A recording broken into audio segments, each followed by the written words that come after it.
ఇక విజయవాడ కలెక్టరేట్లో AP CM Nara Chandrababu Naidu మాట్లాడుతున్నారు. లైవ్ చూద్దాం. దానికి కూడా ఏమేం చేయాలో అవన్నీ చేస్తాం.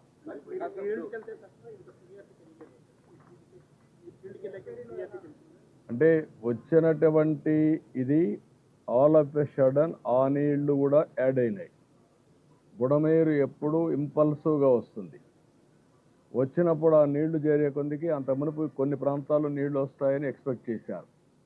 ఎప్పుడైతే బుడమేరు నీళ్లు వచ్చాయో all of a sudden Munneru కానీ బుడమేరు కానీ సడన్గా వస్తాయి. ఆ నీళ్లు కూడా వచ్చాయి. ప్లస్ ఇక్కడ వచ్చే నీళ్లు వచ్చాయి, ఆ నీళ్లు వచ్చాయి. రెండు ఎదురు తగిలే కొందికి ప్రమాదం ఇంకా ఎక్కువ అయిపోయింది. ఆ బ్రీచెస్ కూడా ఉన్నాయని ఎవరికి తెలియదు. అడ్మినిస్ట్రేషన్ కూడా కొత్తగా వచ్చిన 80 రోజుల్లో ఎక్కడెక్కడ బ్రీచెస్ ఉన్నాయో వాళ్ళు చూసుకోలేదు. ముందు పెట్టిన వాళ్ళు కూడా ఎక్కడ పట్టించుకోలేదు. అన్నీ కలిపే కొందికి ఈ ప్రమాదం వచ్చే పరిస్థితి వచ్చింది. ఆ అవుట్లెట్ కూడా 4000 క్యూసెక్స్కే ఉంది. అక్కడ అల్టిమేట్గా ఉండే అవుట్లెట్ 4000 క్యూసెక్స్కి ఉంది. ఇక్కడ 10,000 వచ్చే కొందుకు ఆ నీళ్లు అక్కడ కూడా పోయే పరిస్థితి లేదు. ఆ సమస్యలు కూడా వచ్చాయి. ఇప్పుడు ఆర్ఆర్పేటలో అదే పరిస్థితి ఉంది, మిల్క్ ప్రాజెక్ట్లో అదే పరిస్థితి ఉంది, ప్లస్ ప్రకాశం డౌన్ స్ట్రీమ్లో కూడా ఇప్పుడు మొత్తం కూడా ముంపు అవుతుంది. అప్ స్ట్రీమ్లో మీరు ఇందాక అన్నట్టు ప్రేమపట్నం కానీ కొట్టుపూడి కానీ కర్రీ కానీ మొత్తం కూడా ఇప్పుడు అన్ని జలదిక్కున్నాం. అన్నింటి మీద అందుకనే వాట్ ఐఎమ్ సేయింగ్, నేను అందుకనే ఒక్క ప్రాంతమే కాకుండా సింగ్ నగర్కు ప్రారంభమైంది. అక్కడి నుంచి ఇప్పుడు కూడా నీళ్లు పెరుగుతున్నాయి. పెరిగినప్పుడు వల్నరబుల్ ప్లేసెస్ ఎక్కడైతే ఉన్నాయో అవంతా కూడా మీరు చెప్పినట్టు కృష్ణలంక, ఇబ్రహీంపట్నం ఇలాంటి ప్రాంతాలు కూడా వచ్చే ప్రమాదం ఉంది. వచ్చాయి. ఇది ఇంకా రాత్రికి రేపటికి పెరిగే ప్రమాదం ఉంది. అన్నీ కూడా అందుకనే వార్ ఫుటింగ్లో సర్వశక్తులు వడ్డీ ఏమేం చేయాలో చేయడం కోసం ప్రయత్నం చేస్తున్నాం. అన్ని చర్యలు తీసుకుంటాం.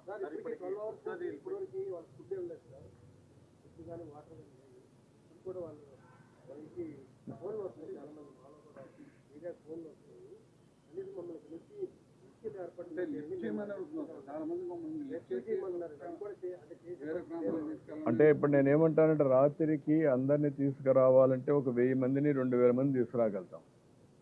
లేకుంటే ఒక 3000 4000 2,76,000 మేము తేలేం.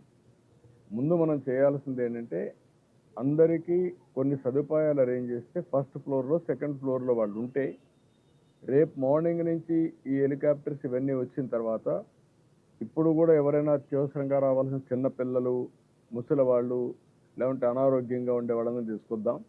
రేపటి నుంచి ఇక్కడ అన్నీ ప్లాన్ చేసి చేస్తాం. ఇప్పటికే 90 దాకా చేశాం. ఇంకా ఎన్ని కావాలనో విజయవాడలో అన్ని హోటల్స్ కానీ కమ్యూనిటీ హాల్స్ కానీ కళ్యాణ మండపాలు కానీ మొత్తం తీసుకుంటాం. అన్నీ తీసుకొని అక్కడ భోజనం పెట్టడం కానీ ఇవన్నీ ఎక్కడ ఏమాత్రం లోటు లేకుండా చేసే బాధ్యత తీసుకుంటాం. ఎన్ని పునరావాస కేంద్రాలు కావాలన్నా అన్నీ పెడతాం. No limitation for that.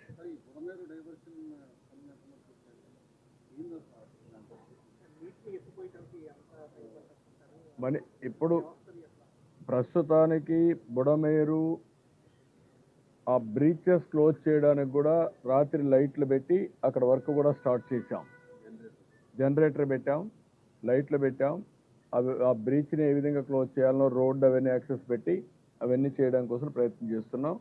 అది కూడా క్లారిటీ వస్తుంది. ఒక పక్క బుడమేరుని బ్రీచ్ క్లోజ్ చేయడం, పైన నుంచి వచ్చే వాటరు ఇంకొన్ని ప్రాంతాలకు స్ప్రెడ్ అయింది. ఇప్పుడు ఈ నీళ్లు బ్యాక్ కొట్టే కొందికి ఇబ్రహీంపట్నంకి వెళ్ళాయి. ఇక్కడ కట్టినటువంటి వాల్ ఏదైతే ఉందో ఆ వాల్ కూడా స్వీపేజ్ వచ్చి కృష్ణలంకకు వచ్చే పరిస్థితికి వచ్చాయి. ఇవన్నీ కూడా టెక్నికల్గా అనలైజ్ చేసుకొని ఇవన్నీ పునరావృతం కాకుండా ఉండాలంటే ఏం చేయాలనో అవన్నీ భవిష్యత్తుకు తయారు చేసుకుంటాం. కానీ ఫస్ట్ మేము చేయాల్సింది ప్రజల్ని కాపాడడం, వాళ్ళ భద్రతకు భరోసా ఇవ్వడం, వాళ్ళకి ఇమ్మీడియట్గా రిలీఫ్ ఇవ్వడం, వాళ్ళని సేఫ్ ప్లేస్లో తీసుకురావడం, వాళ్ళకి జరిగిన నష్టాన్ని భర్తీ చేయడం ఇవి ప్రధాన లక్ష్యాలు.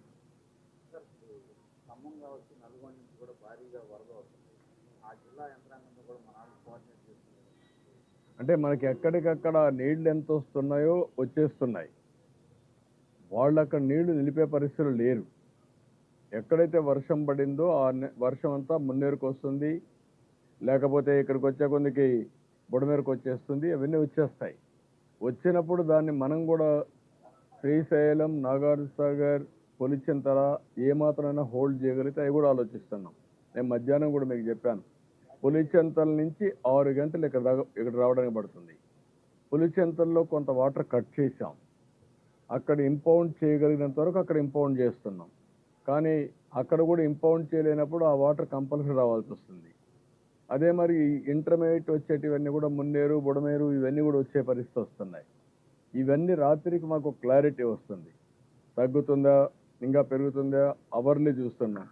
అవర్లీ మీరు చూస్తే 8 o'clock 9,40,000 క్యూసెక్స్ ఉంది. అదే మరిగా ఈరోజు 8 గంటలకు అది ఉంటే 9 గంటలకు 9,72,000 పెరిగింది. అంటే దగ్గర దగ్గర 32,000 క్యూసెక్స్ ఆఫ్ వాటర్ పెరిగింది. సో ఇవన్నీ ఉన్నాయి, అన్నీ మానిటర్ చేస్తున్నాం. క్లోజ్గా మానిటర్ చేసి ఎన్ని విధాల ప్రయత్నం చేయాలో అన్ని విధాల ప్రయత్నం చేసి water regulation, flood management, rescue, relief and rehabilitation మొత్తం కూడా ప్లాన్ చేస్తాం.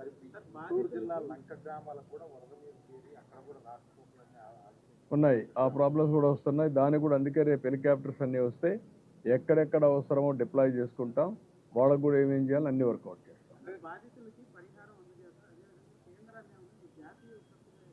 డెఫినెట్గా అడుగుతాం. రేపు ఎన్ని అయిన తర్వాత ఫస్ట్ వాళ్ళకి ఇన్ఫర్మేషన్ ఇచ్చాం, ఒక లెటర్ పంపిస్తాం, జాతీయ విపత్తుగా డిక్లేర్ చేసి రాష్ట్రాన్ని ఆదుకోమని కూడా కోరుతాం. అది రేపు పంపిస్తాం.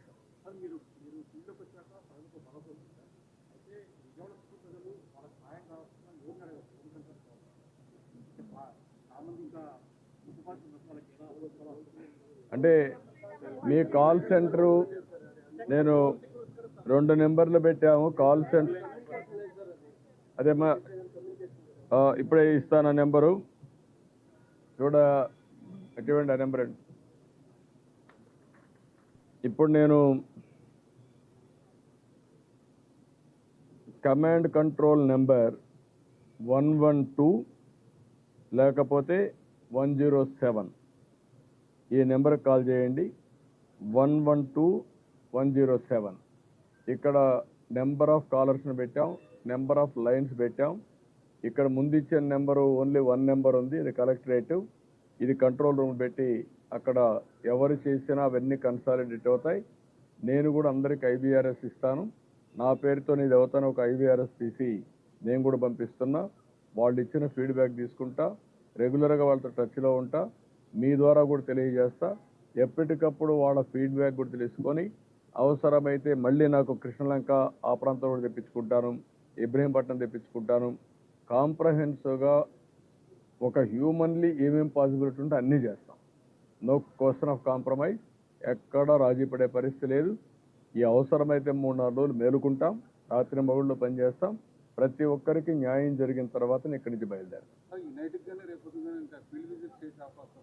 ఇప్పుడే వెళ్తాను. ఇది మీతో అయినాక మళ్ళీ ఆఫీసర్లందరినీ, మా సెక్రటరియట్లో ఉండే సీనియర్ ఆఫీసర్స్ అందరినీ రమ్మన్నా. ఆల్ IAS ఆఫీసర్స్, సెక్రటరీస్ అందరూ, సీనియర్ సెక్రటరీస్ కూడా ఒక్కొక్క సచివాలయం తీసుకుని మానిటర్ చేస్తాం. మేమేదో పెత్తనం చేయడానికి లేదు, మేము ప్రజలకు సేవకులుగా ఉంటాం. వాళ్ళకు న్యాయం జరిగే వరకు ఇక్కడే ఉంటాం. లాస్ట్ టైం కూడా నేను హరికేన్ తుఫాన్ వచ్చినప్పుడు రాజమండ్రిని RDO ఆఫీస్ని సెక్రటరీ చేసుకొని 10 రోజులు అక్కడే ఉన్నాను నేను. అదే మరిగా విశాఖపట్నంలో కలెక్టరేట్ని సెక్రటరీగా చేసుకొని అక్కడే ఉన్నా. కష్టాలు వచ్చినప్పుడు ఏమాత్రం కూడా అజాగ్రత్త వహించకుండా పూర్తిగా బాధ్యత తీసుకొని పనిచేస్తాం, అన్నీ సెట్ చేస్తాం.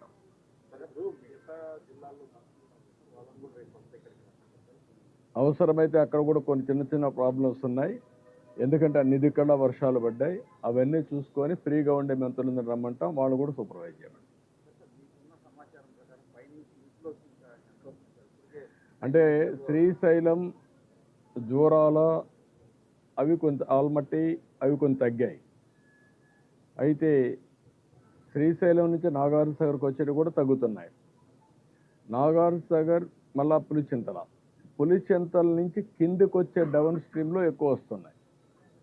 అక్కడే మనకి ప్రాబ్లం. మున్నేరు, బుడమేరు, లేకుంటే వైరా అక్కడ ఇంకొక ప్రాజెక్ట్ కూడా ఉంది, కట్లేరు, అవన్నీ ఉన్నాయి. ఇవి ఎక్కువ వచ్చాయి. అది కూడా నిన్న పడిన వర్షం శ్రీకాకుళంలో కళింగపట్నంలో క్రాస్ అయినా అక్కడ వర్షం పడకుండా నేరుగా డైరెక్షన్ మొత్తం నల్గొండ ఖమ్మానికి వెళ్ళిపోయింది. అక్కడ పడిన వర్షపు నీరుని ఇక్కడికి వచ్చాయి. మళ్ళా మొన్నే అతలాకుతలం చేసింది గుంటూరు కృష్ణా జిల్లాని, ఇప్పుడు అదనంగా పైన పడ్డాయి. అప్పుడు మొత్తం ఈ యొక్క క్యాచ్మెంట్ ఏరియాలో ఈ ప్రాంతంలో పడి మొత్తం దెబ్బతిన్నాం. పైన పడే కొందికి ఆ నీళ్ళు కూడా కిందికి వచ్చాయి. రెండు విధాల. అదే శ్రీకాకుళంలో వర్షం పడి ఉంటే ఇంత ప్రమాదం వచ్చేది కాదేమో. అక్కడ గాలి లేదు, వర్షం లేదు. ఓసారి డెస్టినీ కొన్ని ఇబ్బందులు వస్తాయి. ఆ ఇబ్బందులు సమర్థవంతంగా ఎదుర్కోవడం తప్ప వేరే మార్గం లేదు. ఏం చేయాలో అన్ని చర్యలు చేస్తాం. Will act it. ఇంకోటి ఈ మధ్యలో ఒక ప్యానిక్ సిచ్యువేషన్ ఉంది. రేపు అంటే అమావాస్య కారణంగా ప్రభుత్వం ఈ వాటర్ని రిసీవ్ చేసుకోగా ఎదుర్కొనే అవకాశం ఉంది. ముందు ఫ్యూచర్స్లో కూడా మళ్ళీ ఎవరి దగ్గర మళ్ళీ ఎదుర్కొనే అవకాశం ఉంది. దాంతో నందిగామ అంటే నందిగామకు సంబంధం లే కదా.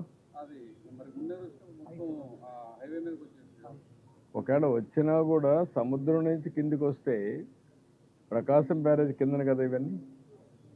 ఇంకా వస్తే ప్రాబ్లం వచ్చేది ఈ పక్క వస్తుంది, పైన రాదు. ఏది ఏమైనా ఒక ప్రాంతంలో వస్తుంది, ఒక ప్రాంతం రాదనకుండా ప్రాబ్లమ్స్ ఉంటాయి, సమస్యలు ఉంటాయి. ఆ సమస్యలను అధిగమించడానికి ఏమేం చేయాలో అన్ని చేద్దాం. మేము అన్నీ కూడా వాచ్ చేసుకుంటాం. Time to time end to end solutions ఏవైతే ఉన్నాయో మానవత ఎలాంటి తప్పు చేయకుండా మనం మనుషులుగా సమర్థవంతంగా నిర్ణయాలు చేసి ఆ సమర్థవంతంగా ఉండే నిర్ణయాలు అమలు చేసి ప్రాణ నష్టాన్ని కాపాడాం. కానీ వాళ్ళ కష్టాలు తగ్గించలేకపోయాం. అదే సమయంలో ఆస్తి కూడా నష్టపోయే పరిస్థితికి వచ్చాం. దీన్ని ఏ విధంగా కాంపన్సేట్ చేయాలనో అన్నీ ఆలోచించి చేస్తాం.